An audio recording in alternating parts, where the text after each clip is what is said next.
Are you doing keto and intermittent fasting perfectly, yet you're not losing any weight? I have a lot of videos on Plateau. So what I did is I combined all of them into one video to make it really, really simple. Let's first cover some basics. First thing is, what is normal, okay? When someone does keto and IF, they usually lose a lot of water weight, sometimes up to 8 pounds in the first week. That means they're carrying a lot of water. Then the second week, they're hardly losing any weight at all, maybe 2 pounds. Well, the maximum fat burning, the actual fat you can lose per week with a healthy metabolism is only 2 pounds. Okay, that's actually really good. So if you're losing a half a pound or a pound, don't take a loss on that. That's actually quite good, especially as you get older or postmenopausal. That's probably going to be the most you're going to actually lose because the metabolism is slowed down. So just consider what normal is. Second point, it's get healthy to lose weight, not lose weight to get healthy. Health comes first, weight loss second. And let me define health. Energy improvement, no more cravings, hunger is gone, feel vibrant. So if you're focused on losing weight before that, not a good strategy. Our body will release some of this fat once we get healthy. So when you start the program and you notice that you're not losing weight, yet your hunger is gone, realize it's working. Just give it more time because the body has to get healthy. And there's all sorts of things happening at the cellular level, building proteins and fixing repair actions and things like that. Okay, next point. Muscle weighs more than fat per volume. So if you have atrophy, loss of muscle protein, which actually looks like fat, and you start this program, your body is going to repair that first. So you may start building more muscle. And that's going to be a little heavier than the actual fat per volume. So you may notice you're shrinking, especially in your waist, and that means that it's working. Just give it more time, but not necessarily weight loss because your body is focusing more on the protein building. You may be losing some fat, but the protein is going up. Okay, 9 things, okay, in the order of importance. So let's say you're not losing weight. What do? Step 1, double check your carbohydrates. A lot of times there's hidden carbs. You're consuming maybe a fruit here and there, some wild rice, some bread on the side, because you're not exactly doing it perfect.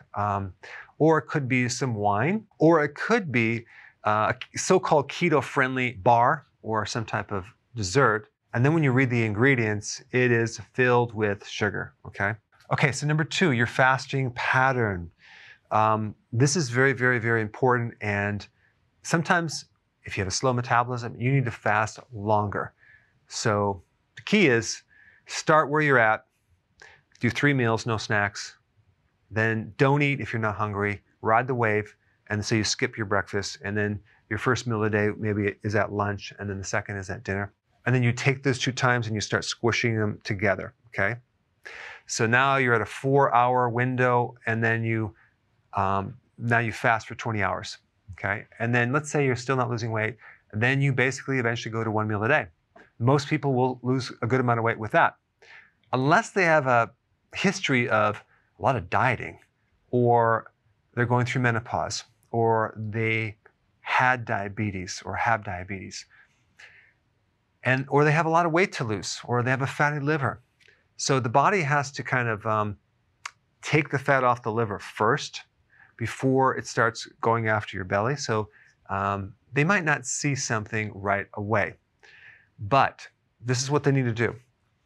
They might need to have 1 meal a day every other day, okay?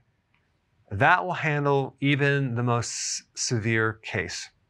Some people, what they do is they do intermittent fasting. They do 1 meal a day, and then every week they go for 48 hours. So there's a lot of different things that you can try, but you need to increase your fasting. Okay, number 3, bloating. You're eating all these vegetables, you're not used to them, and you're just bloated and you're retaining water. You just need to cut the vegetables out right now because you probably have something called SIBO. small intestinal bacterial overgrowth, and that's just causing your gut to be filled with fiber, and you're getting constipation, you have fluid retention. That happens on occasion, so cut down the amount of vegetables that you consume. Maybe some steamed or cooked vegetables. Or just have like some leafy green salad, but not that much. This can inhibit your weight loss. Number 4, start cutting down your fat. Now, fat is good in the beginning, but when you start becoming adapted, we want to burn our own body's fat, not the dietary fat as much. So you might want to cut down your fat to about 75 grams. It's just a matter of not adding any fat to the meal. Just eat the fat that's normally with the protein, to keep it simple.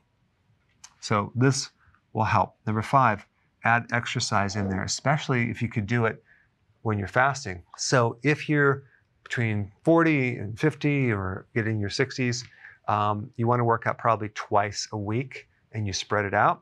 Just make sure the workouts are intense or long enough to really cause your whole body to be exhausted, or you're sweating, because we want to do a very thorough workout. But we have to make sure we don't overtrain. So it's a judgment call. I'm going to put a lot of videos down below for each point so you can get more data on that. Number 6, add another 30 minutes of sleep, maybe even 1 hour. Believe it or not, you trigger growth hormone, which is the main fat-burning hormone, when you're sleeping. And sleeping could greatly improve your metabolism. Add another 30 minutes. You might even need to take a nap or just go to bed a little bit earlier. This is actually quite big, by the way. And you also have the need for less snacking too when you have fully slept.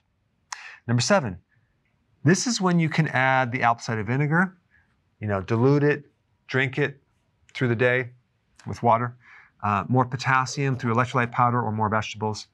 B1 through nutritional yeast. Magnesium, leafy greens, or electrolyte powder, and or vitamin D. These are all things that will improve the situation with insulin. It'll help lower insulin by improving insulin resistance.